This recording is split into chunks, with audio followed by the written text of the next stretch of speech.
All right, boys and girls, we are back with another edition of the Big Ben Show. I'm your host, Ben Domenech. You can email the show at bigben@fox.com. Follow me on Twitter at bdomenech. We are coming to you from Washington, D.C., where Democrats are experiencing a great deal of consternation about their future and their ability to win over a very significant demographic, namely men. Cut 13.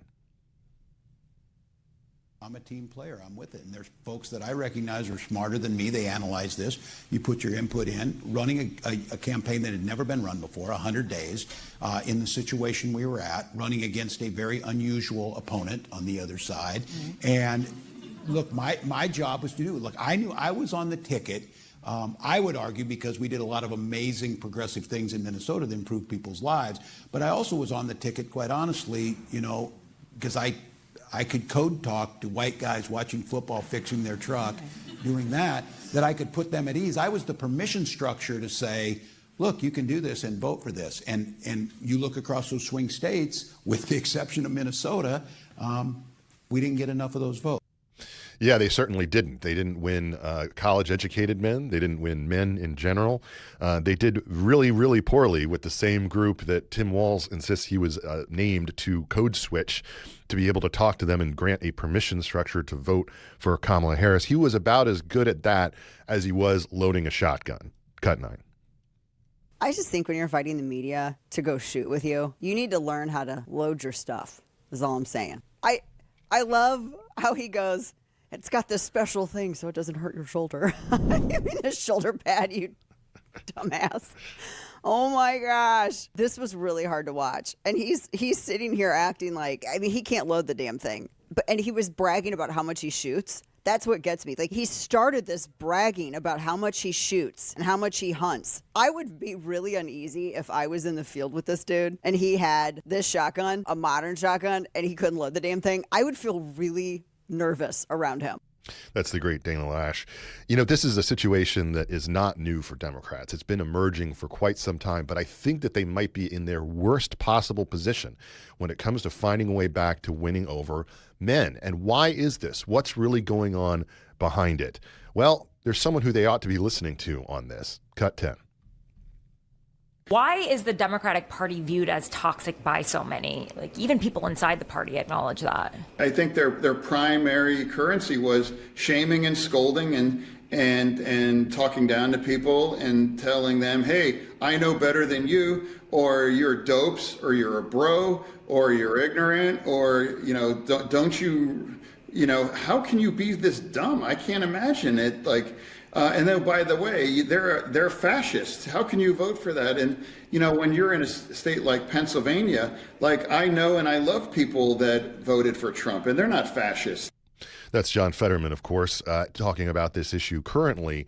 But this is not something that's new. In fact, it's been going on for a very long time. Let's go all the way back to 2010. This is Barney Frank. Cut 2. But there are a lot of people who used to vote Democratic, or people like them. They were Roosevelt people, Truman people, Kennedy and Johnson people. Here's what happens. From 1945, well, beginning with World War II, through the mid-70s, America is economically the king of the world. And if you have a high school education, you're willing to work, and you're white because you're not subject to race prejudice, and you're a man, you're not subject to any female prejudice, you make a good living. You can go to the auto plant, the steel plant, you can get into construction. And as this goes forward, the economy is changing, and it's changing for both domestic and international forces. So by the 90s, if you are a white guy who works with your hands and you have a willingness to work, but no special skills, no higher education, your economic position is eroding. Now, these are guys who believe, because they know the history, they've heard about it, about FDR, if the government wanted to help them, it could. And they see themselves not being helped, and they say, this government doesn't care about me. It's worried about gay people, black people. And it's not that they're anti, it's just they think they're getting more attention. And I think that what's going on here is something that a lot of smart Democrats have identified behind the scenes for years, but they can't really talk about it explicitly in public without getting backlash. We've seen the backlash for people who've talked about this, whether it's Fetterman, whether it's Rahm Emanuel, whether it's Bill Maher. When they bring this up and put it in front of people and point out the truth about how much Democrats have lost their connection with American working men, it's something that essentially is rejected because people don't really think that those people have a place within the Democratic coalition anymore. Cut 5. The 2020 election is ramping up, and certain candidates seem to be facing the same question. Why are you, as a straight white male, the right person to lead the Democratic Party? Does being a white man put you at a disadvantage? So, Bernie, 44 out of 45 presidents in this country have been white men. Do you think we need another one? Why are all these male candidates being asked seemingly out of the blue about their privilege? They're being asked because that's the dominant narrative about the United States of America that the Democratic Party wants to advance and accept. That white men need to step aside, that straight white men in particular have no real place in the future, that they represent the past, that they represent toxic masculinity, that they represent something that's out of step with the way that people ought to live and behave. Essentially, they want to take every aspect of men, whether it's the things that they love, whether it's the sports that they cheer for, whether it's the things that they care about and value, and set it aside. They want us all to be nice pool. Cut 7. Who are you? Oh, I'm Deadpool. And I guess you're Deadpool too. But in here, everybody calls me Nice Pool. Oh my goodness, wait till you see Lady Pool. She is gorgeous. She just had a baby too, and can't even tell. I don't think you're supposed to say that. That's okay. I identify as a feminist. Are those gold-plated 50 caliber Desert Eagle pistoleros? Of course. To match my ear huggy. To match your ear huggy. This is the thing that I find so ridiculous about this current conversation. The left wants to be able to appeal to men, but they don't actually want to change anything about their hierarchy. They don't want to change anything about their ideas. They don't want to change anything about their leadership set. They want to appeal without having to move in any direction, even when it comes to just trying to share elements of culture that are broadly popular with men and with American women as well. Cut 8. We now return to what we think Yellowstone is, but we've never actually watched it, so we're not totally sure. God, I love being in the Old West, or maybe present day. It's unclear on the Paramount billboards. Hey, other cowboys, did you get the cows put away here in the great state of Wyoming? Montana, maybe? We sure did, Yellowstone boss cowboy. And I'm Kevin Costner. Okay, that much I know. He quit, then I know nothing. Apparently the original title for that series was Get Back Here, Cows. Maybe just try watching the show? This is the thing. If you aren't even willing to watch the show, you can't have that conversation with men. That is the entry point. The being able to accept and honor the things that masculine culture in America historically has uplifted, whether those are values that are based on courage, based on strength, based on loyalty, based on being a leader in your family, your community, your home. These are all things that men naturally are going to value. Changing them overnight is not going to be something that's possible for any political party to do. That's why Democrats need to accept the problem that they have and start meeting American men where they are, not trying to change them into something that they aren't. Welcoming now to the Big Ben Show, Mark Halperin. He is the editor-in-chief of TwoWay, host of Next Up with Mark Halperin on Megyn Kelly's MK Media. Mark, thanks so much for taking the time to join me today. Honored to be part of the Big Ben. I want to start with a question, generally speaking, about TwoWay, which I think people by now have probably heard about. They may be familiar with it, but it's really a pretty unique and innovative thing that you've created here and that really expanded over the course of this past election season. What was the inspiration for it, and what was the real impetus behind trying to do something different with the way that you interacted with people who are interested in politics and media? Yeah. So TwoWay has started out with a lot of political programming. We have some extraordinarily good hosts, some of whom you may be familiar with, who do programming that's politics or politics adjacent. But we've got shows in development on cancer, on owning dogs, on personal finance. any topic we think lends itself to two-way, which is different than most programs, which are one-way. It's people like us talking to the audience. They might put comments in the chat, but two-way is live video conversations. Call them conversations like no other, because the community can participate. And the impetus is we believe that the best way for the consumer to have a great experience and to make money, because we're a business, is authentic community created around conversations like no other, where the audience can listen to a conversation and then become a participant in it, where they feel connected not just to the hosts, but to the other members of the community. And that could be true for music, for sports, for anything really, where there are people who mostly experience that topic and those personalities by themselves. Now they can experience it as part of a live community.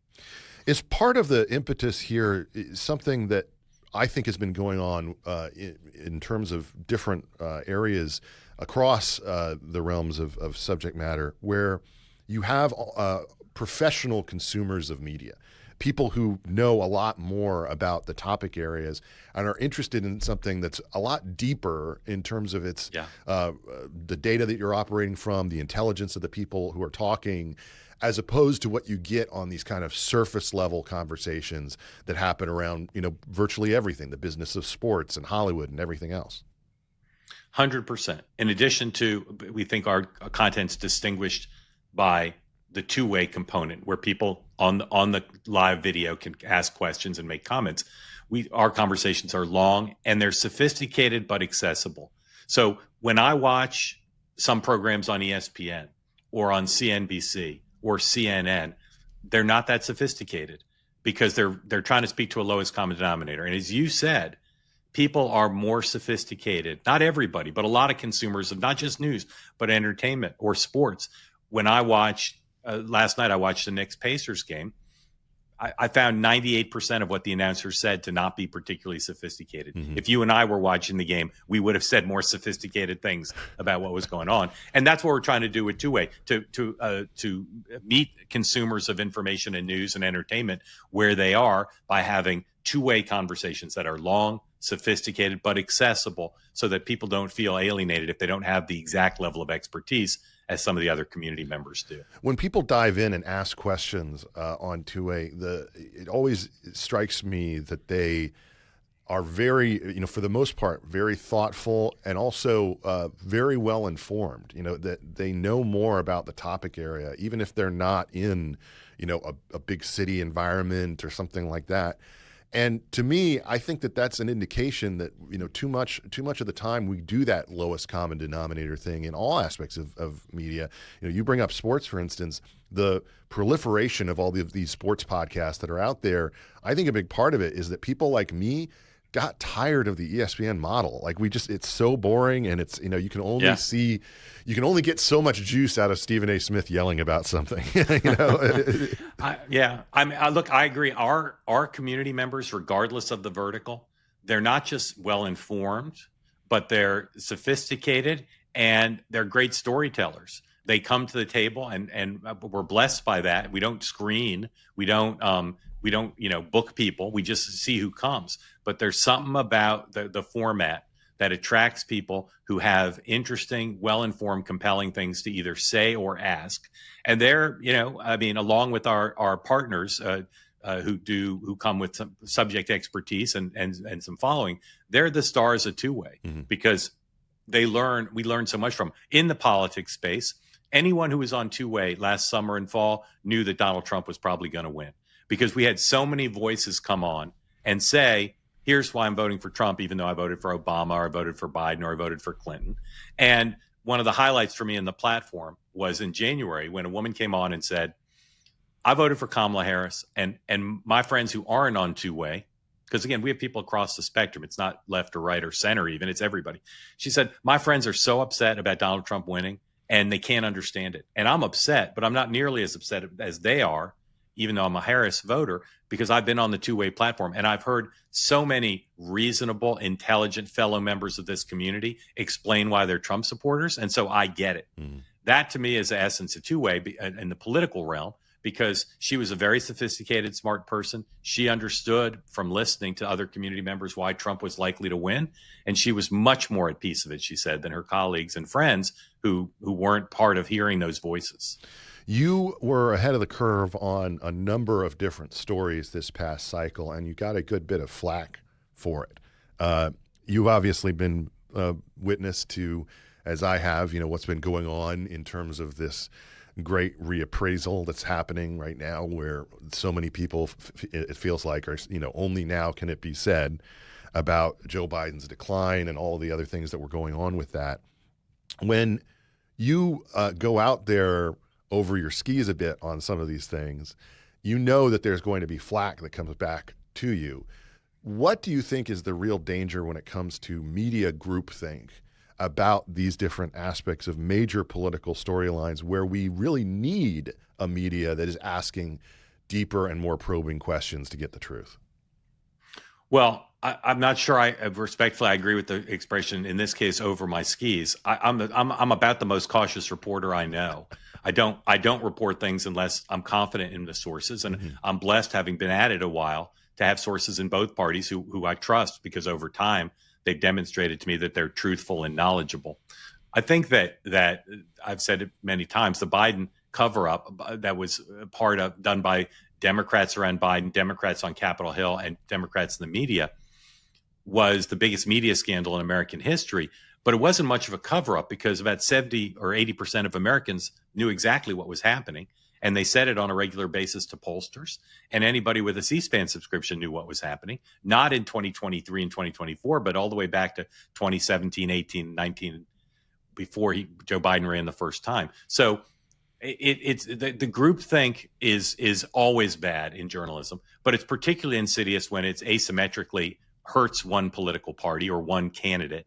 And I think that the disappointment I have over the failure of the people in my business to be introspective and honest about what happened is greater than the original cover-up, because they got an opportunity now to be self-reflective. And this is not a subtle thing. They purposely tried to hide as best they could Joe Biden's obvious cognitive decline in order to keep Donald Trump from winning. There's no alternative narrative. And yet, even now, as there's been so much discussion of what the Biden White House did to cover it up, there's almost no introspection in the part of the media to say, well, how could we miss a story when we kept reading polls saying 80% of the country doesn't think he's got the acuity to be president? If this groupthink was something that led to a real negative effect on the Democratic Party, what do you think is an item of groupthink right now that you're observing that's going on about either party that you think is kind of the next thing, the next assumption about the way that things are going that perhaps is not reflective of the reality? That Donald Trump and J.D. Vance want to destroy NATO, when in fact they're trying to save NATO and make it relevant and make it something the American taxpayers will continue to support. I would say that'd be one. Maybe not at the exact scale of the Biden thing, but I don't know that we could reach that scale with anything. Yeah. Well, I concur with you. And in fact, I would say that groupthink is something that I'm particularly aware of because I work with so many people who at The Spectator are on the British side of the conversation. And it's certainly something that has affected the way that they view things. And so I pretty regularly am kind of sounding a note of caution about jumping to conclusions on that one. One of the things that is really interesting when you have memory, when you have some perspective on these different elements, is being able to have some conclusions that are informed by not just recent history, but by a bit of the past, the conclusions that were formed, in the 90s, the assumptions that flowed out of there into American politics in ways that often were not reflective of reality. You obviously have been covering politics long enough to know some of those things. What do you think are sort of underappreciated moments that happened in the 1990s or in the early 2000s that are still affecting our politics today that we should have more awareness of as pro-consumers of media? Well, I think that the ways in which the changes in technology and the proliferation of media caused organizations with a lot of reach who were always liberally biased to become even more all in on being pro-Democratic Party. Mm-hmm. I think the advent of digital caused places like the broadcast networks, the cable news networks, besides Fox and Newsmax, and the major newspapers to go even more all in, and it culminates. It goes from the late 90s to 2015, and in 2015, the lines cross. The Democrats and the media and their allies in the media become extremely unaware of how to use the new technology to their benefit, and instead are sitting there while it's putting them out of business on the media side and causing them to weaken as a political party on the Democratic side. And then at the same time, Donald Trump has figured it all out. And the people working on his campaign in 2015 and 2016 help him to figure out, okay, how do we use the new technology not just to shift away from the old thing, but to have a massive asymmetrical advantage. And I think that's continued despite what was up until recently the liberal bias of the new media, social media platforms. Mm-hmm. Donald Trump was able to use the biased platforms. The old Twitter, old Facebook were very biased against Republicans. And yet Trump figured out how to use them much more effectively than Hillary Clinton did, and than most Democrats did over the course of his time in national life. Democrats are having a conversation right now about what to do next, as any party does when it's in the wilderness. And some of the people who are weighing in are being highly critical of the direction the party has taken in a number of different ways. I'm sure you saw the criticism that was laid out there by Rahm Emanuel. You've seen the criticism laid out there by John Fetterman and others. And then, of course, people who are observers who are outside of politics, like Bill Maher, who've been sounding this note for quite some time. I hear that note continually sounded, but I don't know what's going to fix the problem. What is it going to take for Democrats to fix their problem with whatever you want to describe it as? Toxicity of wokeness, not being able to communicate with the working class, not being able to communicate with men. What is it that's going to solve that? I think there's four things that Democrats I talk to think about at the building blocks, and it's very difficult to do any of the four, let alone all four. One is some of these tactical things, like how to have an ecosystem where people can show their authentic selves, and how to equip their spokespeople and their politicians to go on podcasts. That's one. Two is the party's just too far to the left. Mm-hmm. It's farther to the left than it's been in our lifetime. I respect Bernie Sanders and the fact that he's got a movement. He's the only one in the party who does, but it's not big enough to win general election. It's not big enough to be a party that builds from in the center. So finding a way to, faithful to the values of the party and respectful of the current grassroots activists, become more of a centrist party on economics, on national security, and on cultural, social issues. Three is they need some actual leaders. They need people who have game. They need people who have a vision of the country, whose biographical stories animate their vision of the country. I don't think they have that now. I think they've got a lot of very weak people who get talked about as potential presidents. And then lastly, they need some ideas. I talked to very thoughtful Democrats about, okay, you say Donald Trump's not doing enough for housing, that there's not enough housing being built in the United States. What's a federal idea that you have for housing? Or if you're running for governor, what's an idea for your state? There's just a paucity of ideas. Now, the Republicans don't have many either. It's a huge problem that I've yet to figure out what the cause of it is.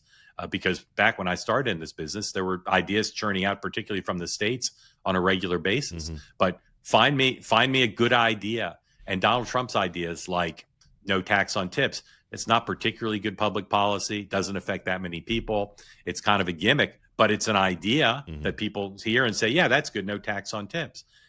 There's just very little of that from the Democratic Party. So I think they need those four things. And as I said, that's a tall order. Is this essentially a conflict between YIMBY versus NIMBY on the left, where it's basically, the kind of Ezra Klein, Derek Thompson, what have you, Matt Iglesias talking about 1 billion Americans kind of ideas, versus people who essentially want to keep things kind of frozen in amber in a certain way.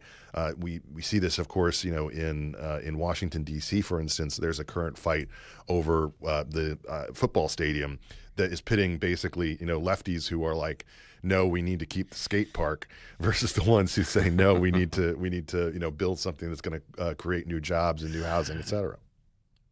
I think you're right that defines part of the debate, but I think the people on the YIMBY side are not particularly powerful or influential in the party. Some of the smarter people, but the energy and the power in the party is still with the far left.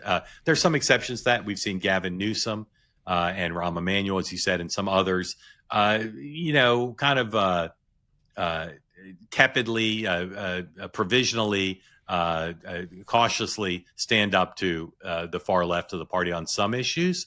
But it takes a lot of skill and courage to do that. Bill Clinton in 1992, when the party was not nearly as far left as it is now, came out as a candidate for the death penalty, for right to work, for welfare reform, for free trade, and took a lot of heat for those things, but won the nomination as a very skillful guy who could explain why those positions made more sense.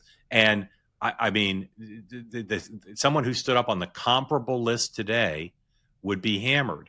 And you see Barack Obama, probably 5 times he's made public comments saying to the party, in effect, guys, we're too far to the left. We're just too far to the left. And woke is too dominant in the culture of our party. And every time he's done it, he's been hammered and he's gone back into retreat. And he's a pretty skillful guy, not as motivated because his disdain for politics and he'd rather be watching ESPN than doing anything political. But if he can't do it, it's hard for me to see these folks who are far less skillful taking it on. But most Democrats I know privately will say that's what's going to take. It's funny you run through the list of Bill Clinton positions, and the one that would put him outside the Republican mainstream today is being in favor of free trade. Right, exactly. Well, exactly. Before we let you go, Mark, I want to ask you, looking forward, this is obviously a situation for the Trump administration where they understand the dangers for them if they lose the upcoming midterms. If the Democrats are able to retake this very narrow House, it really puts the skids to a lot of the things that Trump wants to do and that his people want to do. At this stage in the game, obviously still quite early, what do you think about their prospects? Do you think that they are doing enough to be able to hold on even in a cycle which by all rights should go pretty strongly against them? So they're doing all the mechanical things that you can do this far at: raise money, recruit candidates, box out weak candidates, build infrastructure in the states and the districts where the House control will be decided. Hold the hands of those more moderate Republicans in purple districts who might think maybe I'll run for governor or maybe I'll retire, and say, we'll help you avoid a primary. Don't run for something else. They're doing all those things. I think those things are necessary but not sufficient. It's going to depend on the state of the Trump presidency, what his approval rating is, and the state of the economy. And so it's too soon to say that. But if the economy is in good shape and Trump's approval rating is in good shape, and those things will likely go hand in hand, I think they're doing the mechanical things that would be necessary to keep control of the House. History suggests, although there's some exceptions, they're not the favorite to hold the House. But I can't rule it out. The margin's so narrow, the number of seats so small that will likely be in play, barring some major tumult. And so if you apply a lot of money to House races, which they'll have, to defend seats and to maybe even win some from Democrats, it's not far-fetched, and I'm more bullish on their chances than probably most analysts are, although again history suggests that they'll probably be in the minority, but again, not a sure thing. Mark Halperin, editor-in-chief of TwoWay, host of Next Up with Mark Halperin on Megyn Kelly's MK Media. Thanks so much for taking the time to join the Big Ben Show. Ben, very glad to be here and make my debut, and I hope I didn't fail and I get invited back. Absolutely. Now, with her debut, Aishah Hasnie joining me in studio. She is a senior national correspondent based out of here in D.C. Thanks so much for taking the time to join me today. Thank you for having me, and good to see you in studio. Yes, it's good to be back. So I want to run through just kind of the status of where things currently stand in Washington. Obviously, people have been talking about this big, beautiful bill. Why do they always do 3 Bs? Build Back Better. Yeah, exactly. Well, Build Back Better turned into Inflation Reduction Act because it kind of flopped in the Senate. But we've been calling it BBB, and then we're told not to call it BBB, call it Bill. Big Beautiful Bill. So that is what the president named it. Where do things stand with it currently? So right now, Congress is on break, recess. They're at home. They're doing their work in their districts, so they're not on vacation, but they are doing the work. They'll get back next week. The Senate will. And the Senate will take up this big, beautiful bill that the House passed by a narrow margin. And we're seeing very similar problems already in the Senate, even before they get to work on it. And it's very similar to what the House went through, those aches and pains and groans over spending cuts. I like to put the problems into 3 different buckets so that everyone can understand. The biggest and most painful bucket is the ballooning debt, right? Everybody in Washington has a problem with spending, and so you've got a ton of conservatives, fiscal hawks in the Senate that have a problem with basically they say there's not enough spending cuts in here. And the person leading the charge, you've heard his name a lot, is Ron Johnson. And he's basically come out and said, look, no amount of pressure from the president is going to get my vote. It's going to have to be spending cuts. We have to trim the fat. We can't keep, increasing the deficit. And there's some others too. Senator Mike Lee wants to make sure that there are provisions in there about Medicaid not going to illegal immigrants. Rand Paul will probably be a no matter what. Everybody knows that. He just doesn't like the fact that we're raising the debt ceiling. The second bucket is Medicaid. This was a huge problem in the House, kind of finally got worked out, and they're hoping that nobody in the Senate touches it, but it's going to have to be touched.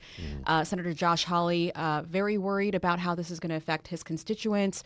You've got others like Collins, Murkowski, Moran, that are worried about how this will affect rural hospitals. They come from these areas that where this stuff matters in those rural communities. So they're going to be eyeing those cuts and those changes and reforms that the House made. And then the last bucket is probably the smallest bucket, and it'll get worked out, is those green tax credits.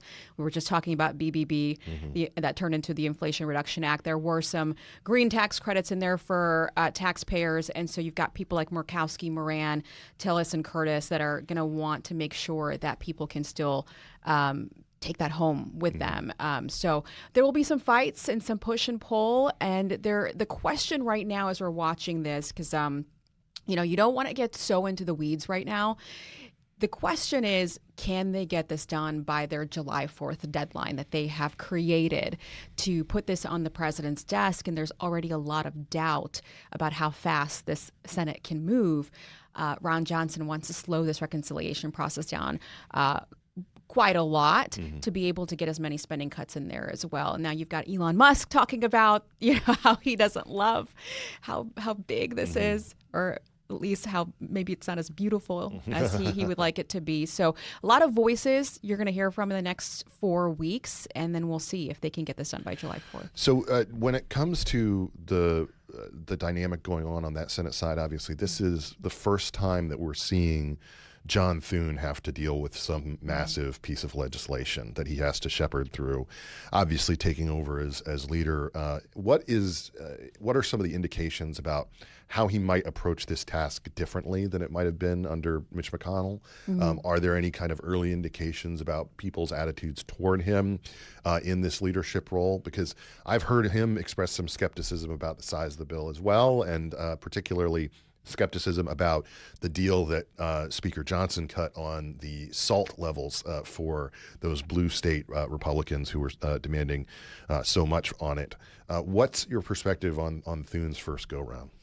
John Thun is actually one of the most talked about men in Washington. People are, since the president was elected, he's very tall. But since the president was elected and then John Thun became leader, everyone was whispering about how he would handle Trump, how he would handle the pressure, how he's different and very different from Mitch McConnell. Mitch McConnell got a bad rap from some Senate Republicans because they felt like he just, bulldozed them, that he would find a way to get their votes or leave them behind. So there's a lot of distaste in their mouths over it. So I think that John Thun is trying to do things a little bit differently, probably very similarly to Mike Johnson, trying to make sure that he he spends time with everyone in the conference and listens to all the different voices. But this is a pretty heavy lift because, even with reconciliation, you only need to achieve 51 votes, but that's still hard in a conference that is so kind of all over the place, right? You've got enough people, as Ron Johnson says right now, that could tank this if it were to come up for a vote today. It's not going to. They're going to change it. They're going to put their fingerprints on it. But I think what John Thune might do, just from talking with, aides and staffers and people who know him, is that I think that he's going to spend some time with his conference and he's going to let people do the work and look at this, in detail, and then try to find a way to find a compromise on, I think the big thing is the spending cuts without turning away people who are really worried about Medicaid, because there's really not a whole lot of other places that you can make those cuts other than Medicaid. So I think this is a true test to what he can do, because Mike Johnson tends to, when he's in trouble, tends to reach out to the White House. And we've seen that with the speaker's vote. We've seen that with, government funding and so many other things. President Trump came to Capitol Hill, to basically seal a deal here. I don't think we'll see that with John Thune. I think that John Thune will try to figure this out on his own, but it's going to be tricky because the Senate doesn't like to be pressured and pushed around. I'm curious as to your perspective on some of the people who you covered in the Senate context who've now moved into this Trump administration. Obviously, you covered J.D. Vance, you covered Marco Rubio. We've seen a number of members who've done the jump over. Not necessarily advisable for all of them, as poor Mike Waltz has learned. What is your perspective on how they've functioned in making that transition away from legislative work to being part of Trump's team? The Senate is really interesting because, in the House, people have ambition. But in the Senate, everyone, even if they don't tell you this, everyone kind of wants to wind up at the White House or around the White House. So there are a lot of ambitious folks in the Senate. I won't reveal who they are and what they've told me, but I think that that transition has been really smooth for, I think, Marco Rubio especially. He was just on the Hill the other day. They're all on the Hill trying to ask for more money for the next budget. And he got attacked quite a bit from Democrats who used to be his friends. He was voted in unanimously as Secretary of State. So it was quite a juxtaposition to see, the last time he was on the Hill, he was getting lauded, and then this time just trashed, over what's happening in the administration. So I think he's been able to really handle his own and make that transition pretty smoothly. J.D. Vance, everybody kind of saw that early on, even though he was a freshman senator, people knew he was a really smart guy. And he, I think, primarily what stood out to me with J.D. Vance was that he connected with exactly the voters that President Trump needed him to connect with. Your Rust Belt states, people who really need the help the most. And I think that was a really big benefit to the Trump campaign. So I think they've made these transitions really smoothly, and I wouldn't be surprised if there's more that follow suit, because the ambition is definitely there. Well, it's a critical moment generationally, obviously. Last question for you, Aishah. The thing that is interesting to me about this moment is how much the Democrats seem very scattered when it comes to the leadership of their party, particularly someone who has the kind of appeal that can cross-pollinate, that can go across traditional lines, appeal to independents, appeal to men, et cetera. And obviously the person who receives the most name checks when that comes up, whether it's from Bill Maher, whether it's from other people, is John Fetterman. And yet, of course, he's a very unique individual for a lot of different reasons. Where do you see the leadership from this next generation of Democrats coming from? Who's impressed you on their side? I don't think they know. Yeah. I think this is just to put this in perspective, when you ask that question in an open-ended way, the most recent poll data that we have has Jasmine Crockett in the top 5. AOC, right? The progressives. Yeah. That's who you're going to hear. I think the progressives have the celebrity, name recognition, name branding. Someone once told me, you have to take seriously people who have an abbreviated name that is well known. So like your MTGs and your AOCs, Yes. like you have to take them seriously. Everybody knows them, even if they don't follow politics, and that means something, especially when you look at how much money AOC is bringing in right now in campaign funds and donations. So that has to be taken seriously. But let's set her aside for a second and let's look at the field of what we on Capitol Hill call leadership. So you've got your Hakeem Jeffries, the minority leader who, could become speaker. We don't know how this is going to go in the midterms. But when I talk to Democrats privately in the House, they don't know.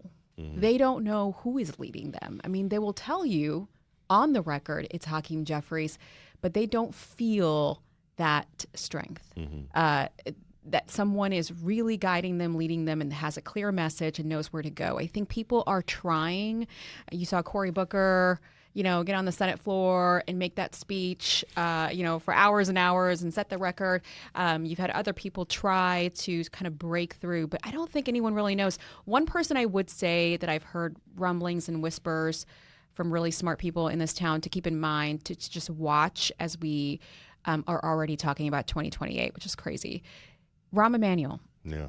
You've heard that, right? Yeah. Like that name keeps coming up because what people will often talk about is how they're frustrated that the Democratic Party has gone so far to the left. And what they're looking for is someone with common sense, someone who can bring them back to the middle that still stands for their ideals, but is not AOC or Bernie Sanders, that can bring in independence, that can talk to the average American, that can maybe win these battleground states, which are so crucial and were so crucial for President Trump. So perhaps somebody like Rahm Emanuel, who actually has the respect of some Republicans, that's somebody that I would keep in mind. But can I make a guess or a future prediction for the Republican ticket? Because this is fun now. Definitely J.D. Vance. I mean, that's a given. But I actually think a Trump needs to be on the ticket. Really? I think a Trump has to be on the ticket if you want to continue the MAGA base and reel them in. I think J.D. Vance will definitely try to earn that in the last 2 years of this administration. But I'm gonna take a wild guess, and she works for Fox. But it might be Laura Trump. Well, you never know. You never know. You never know. So you heard it here first. Yes. No. That would be a very, very interesting. Have me back on if I'm right. I will say that if Rahm Emanuel is someone who's on the rise when it comes to speaking the language, it's definitely going to be R-rated. So, sure. Aishah, Hasnie, thank you so much for taking the time to join the Big Ben Show. Thanks for having me. Today, we want to begin our grab bag with this from last night. Indianapolis, Indiana. We got some big wigs from the big city in the building. Spike Lee is here. Ben Stiller is here. Timothy Chalamet is here. Let's send these sons of back to New York with their ears ringing. Let's turn this.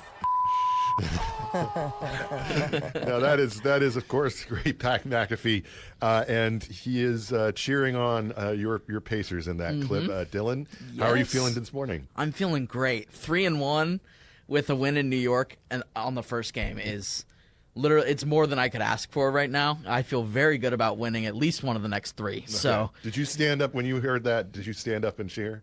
I felt exhilarated. I loved it. I love Pat, and he's such a good voice for Indy. Christine, what's the mood in New York today? A little quiet around here, but isn't that Pat McAfee guy you're talking about? What's his name? Yes. Isn't he like best friends with Aaron Rodgers? Like, doesn't Aaron go on his show all the time? Yeah. You know, he's can we get him noted on? ayahuasca enthusiast. Yes. Oh gosh, I was trying to explain Ben yesterday on Guy's show that I would go back in a cave with him, but I kept calling it Hiawatha, right, Dylan? She messed up the pronunciation of ayahuasca like 5 times. I'm like, I'll do Hiawatha. Yes, you're going to be exploring the Great Plains with Hiawatha. That's great. So Christine, I have a question for you. I think by now we've all seen the slap heard around the world. This incident between Brigitte and Emmanuel Macron that was caught on camera. What are your thoughts on that? And have you ever slapped your husband? Oh my gosh, no. No, I'm still married. Absolutely not. I learned, Ben, at a very early age, and I taught Megan this at a very early age, keep your hands to yourself, okay? Especially when you're angry. And trust me, I'm an Italian from North Jersey. I get angry a lot. But no, that was strange, and I don't know if you saw, but at first they were trying to say that it was Russian disinformation that was coming out. Yeah, it was a cheap fake? It was a cheap fake, and then they walked that back. Then they said it was just like a playful fight. Then they walked that back, and now they're just saying, couples have their moments.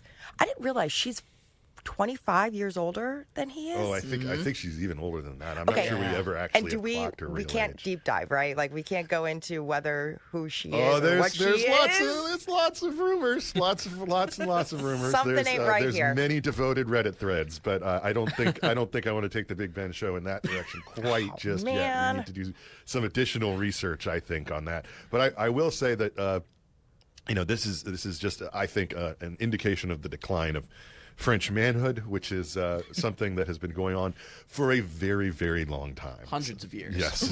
So, I want to tell you another a woman who reemerged this week was Kamala Harris. Came out in Australia, and what do you know? It was another kind of weird, disturbing monologue where she was talking about her mom loving Playboy magazine. Hey, who doesn't? It was just this bizarre appearance. Christine, what's your read on Kamala? Do you think that she is just enjoying her wine time a little bit too much lately, or is there something else going on? Hold on, okay? You could say a lot of things about her. Her word salads, her lack of leadership. Don't talk about her wine time, okay? Oh, yeah. Don't you dare bring alcohol into judgment. This. Absolutely no judgment. No. Okay, I will defend her. The most endearing thing about Hillary Clinton, and there's very little about it, is her predilections for such things. Yeah, what did they say Hillary smells like Chardonnay 24/7? Nothing wrong with that. I just think that we should let Kamala be in peace. After all of this failure, somebody spends $1 billion and they can't make you, popular enough to make it to the White House. I just think she should wander the land free, and we shouldn't be judging her at this point. But I don't know. She's the gift that keeps on giving. She knows what she's doing out there, and she gives us great word salads, and we're going to play them. That's okay. Maybe not here, but... Yes. So, Dylan, the latest Mission Impossible movie came out this weekend. It was beaten by Lilo and Stitch, which is the movie that I took my daughters to. The 2-year-old's first movie. She got an applause from the fine folks at Alamo, and they got little Stitch ears and kinetic sand and things like that to play with. She had a great time, made it all the way through. But it beat out Mission Impossible, which maybe you were surprised by it. I think people are just kind of a little tired of it. What do you think, Dylan? Of Lilo and Stitch, no, of Mission Impossible. Yeah. I think so, and I feel like how many movies can we watch with Tom Cruise? Exactly, and they're all very similar vibes, very similar action blockbusters, and I think he's doing a bit too much on this press tour promoting it. Like, he's jumping out of helicopters, he's standing on the tallest cinema in the UK, which makes him about eye level with you, probably. That's a short show. Christine, personally, Mission Impossible peaked with me when Henry Cavill reloaded his guns in that trailer. Yes, no on more Tom Cruise running movies. He's not so crazy. Like, he's not jumping on Oprah's couch like he did years ago. Well, so look, all I have to say is that we are reaching a point where, the latest list of 100 different movie stars, and only 4 of them were men under the age of 40. So, we've got to find some younger movie stars to replace the old. I have a theory. I think women really do like the look of older men. Because you know what's? I know I'm taking you off track here. It is so unfair. You men get better looking with age. Women, we are fighting for our lives out here. Okay? Once we hit like 40, it is downhill. We are fighting and grasping. You guys just I'll get let you better say looking. that. My wife looks wonderful. Oh, she's beautiful, yes. All right, so let's go out on this. Christine, I know that you are taking your life into your own hands. You are heading to Newark Airport tonight. What is possessed you to do such a crazy thing? So I have to head to the West Coast. Guy Benson and I will be broadcasting from the Reagan Library. It is easy for me to get to Newark Airport, and also United is the hub there, and I have status on United, and I am risking my life to keep this gold status. But Ben, I do want to say it's been a lovely month working with you. Okay. And God forbid something happens, Dylan is ready to go. I'm in the wings. And just know that if that, God forbid that goes down, at least I still kept my gold status. Yes, exactly. That's what really matters. Christine. That's what really matters. You can email the Big Ben Show at bigben@fox.com.